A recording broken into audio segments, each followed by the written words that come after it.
It's a hot day out here in the woods. At least for Michigan. Everybody here is saying they're dying of the heat because it's in the upper 80s in Fahrenheit. And since I was raised in Texas, this actually feels like a fantastic, relaxing day to me. But it is pretty toasty for Michigan weather. So beautiful and green. Check out this buddy. Who are you? He is so cool looking. I've not really seen a beetle that looks like this before. And he's just crawling up our back deck. You're so fun. Look at your little eyes. Look at your little legs. Are you a distant cousin of Spike, the art beetle? He is really cool, guys. For like size comparison, let me see if I can get my hand in there so that we can get a little size comparison going on. But yeah, he's a pretty good size for a beetle. We have fresh water for the birds since it is so hot. Well, in theory it's for birds, but we all know it's really for junior hooligans or squirrels. And then the plants are doing well. I haven't given you guys a plant update in quite a while, but my tomatoes are quite happy. Hi little guys, it's been a while. My tomatoes are pretty happy and finally sorting themselves out. There were so many little sprouts when they all first came up, but I just kind of left them alone, and to my surprise, they kind of weaned themselves off. So I only have 4 sprouts. I'm probably gonna pull this one because he's kind of smaller and looks a little weaker than the rest, but I'm giving him a little bit longer for these guys to grow. You can see they had their sprout leaves already come in, and now they've already got their bigger leaves in 2 sets coming in, so I'm very excited about that.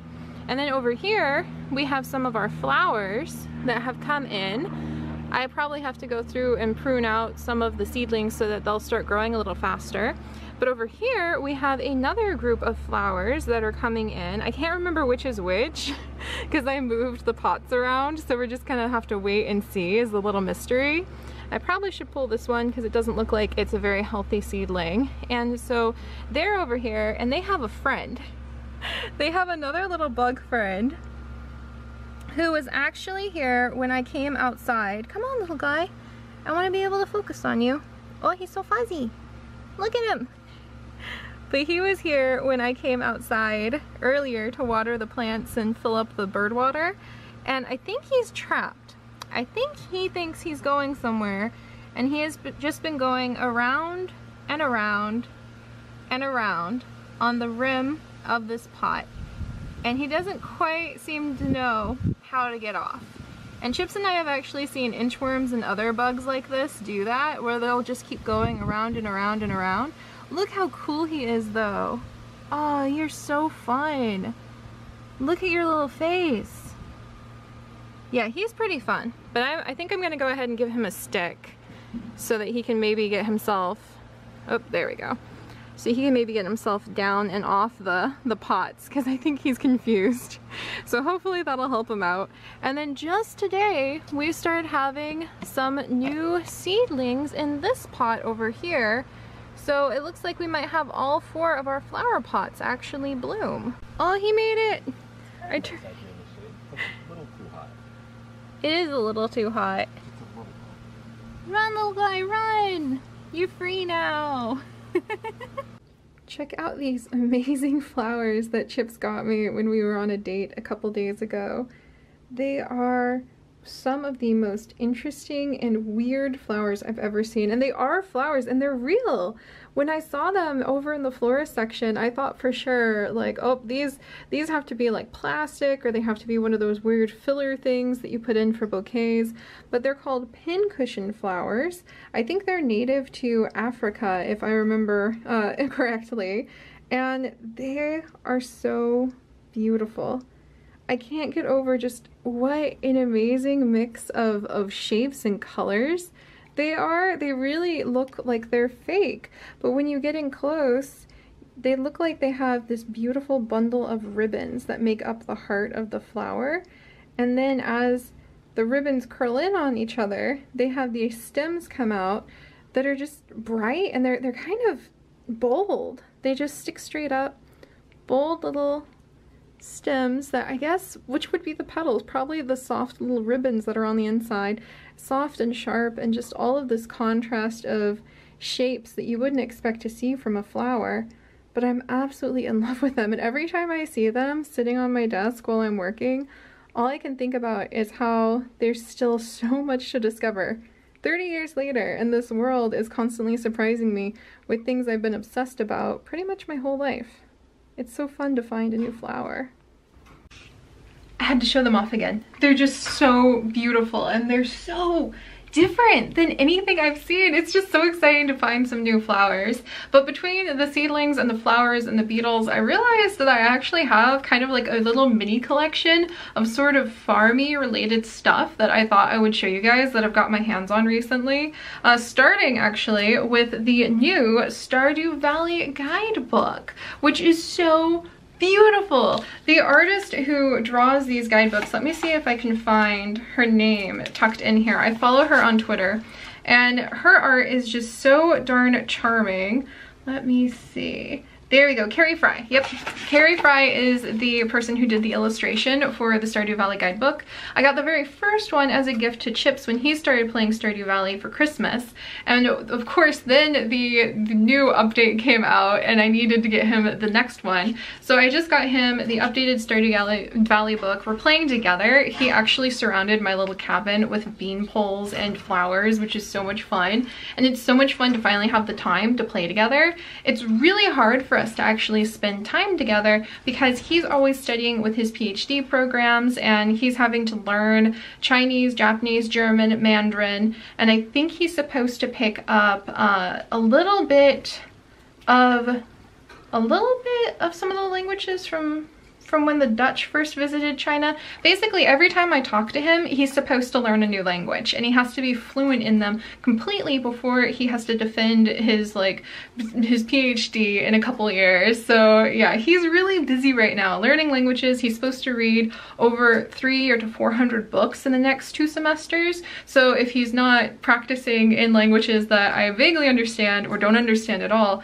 he's busy reading books. And I'm super busy running the main channel. Holy days, that's like a 14 to 16, sometimes 18-hour job of its own. So having some time to spend together with Stardew Valley is really wonderful, and we don't really have a lot of time to run around and experiment together on some of the new things. So it's really fun just to like crack this open and figure out who likes what. And I love the illustrations. I really love the illustrations.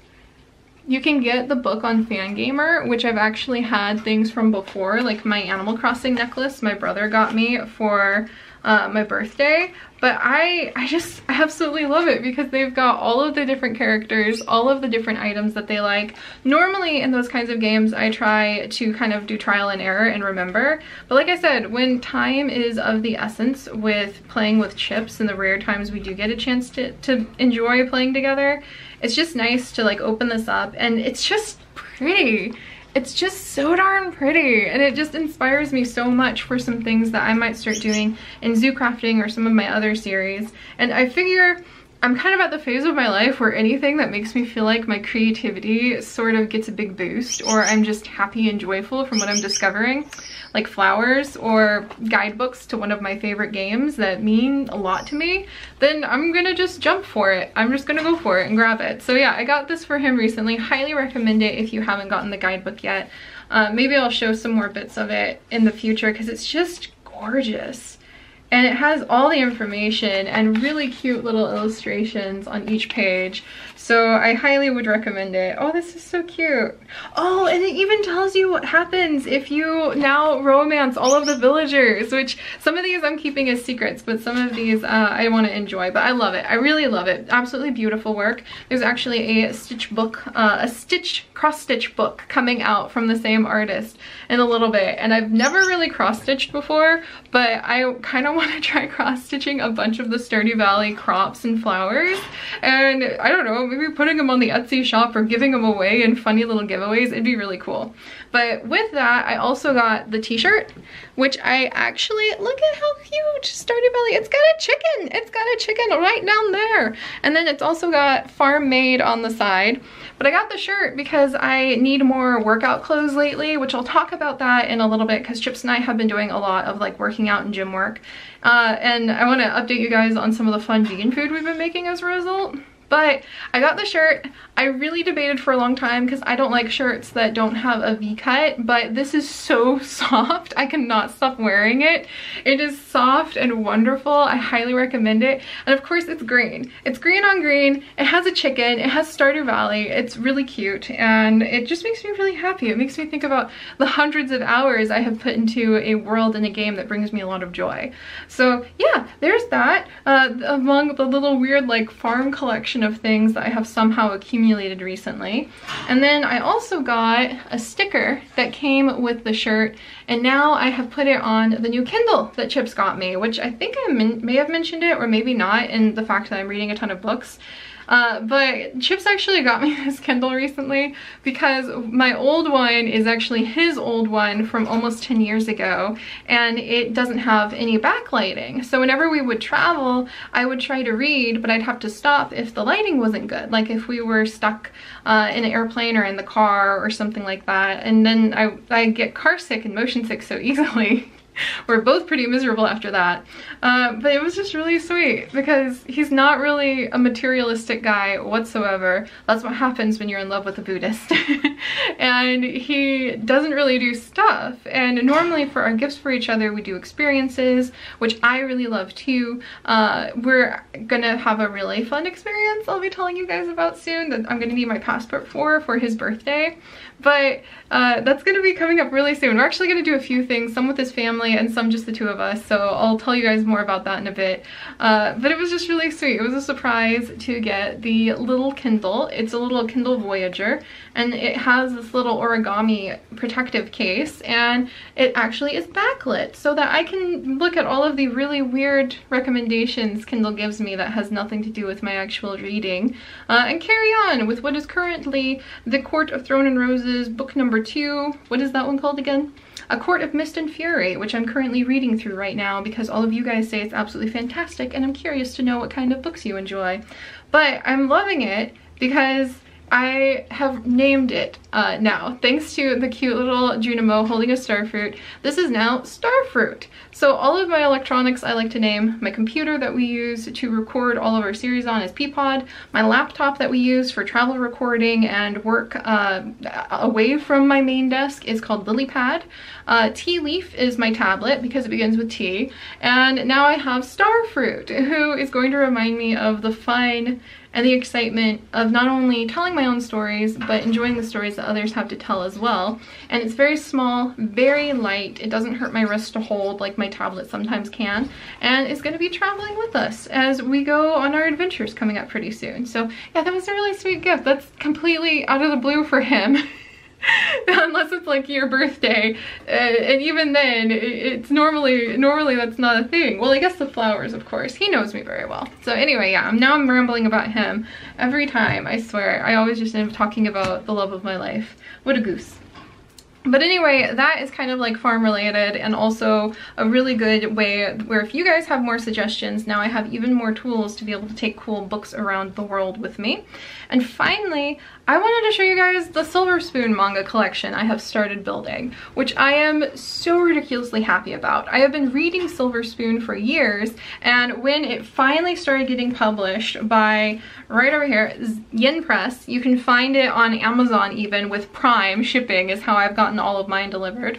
But Yen Press is producing the English translations of Silver Spoon, and Silver Spoon is one of my all-time favorite mangas ever. It is actually done by Hiromu Arakawa, who is the same woman who made Full Metal Alchemist, among some very, very famous manga and anime adaptions out there. So yeah, she's kind of a big deal, and her Silver Spoon manga is a huge step away from things like Full Metal Alchemist, but I adore it so much because of the themes inside. So it's basically about a guy who has decided that he is going to go to an agricultural high school in rural Japan. He's running away from all of the cram schools and the stress and the pressure of the really competitive, high grade, high pressure education system he's been part of.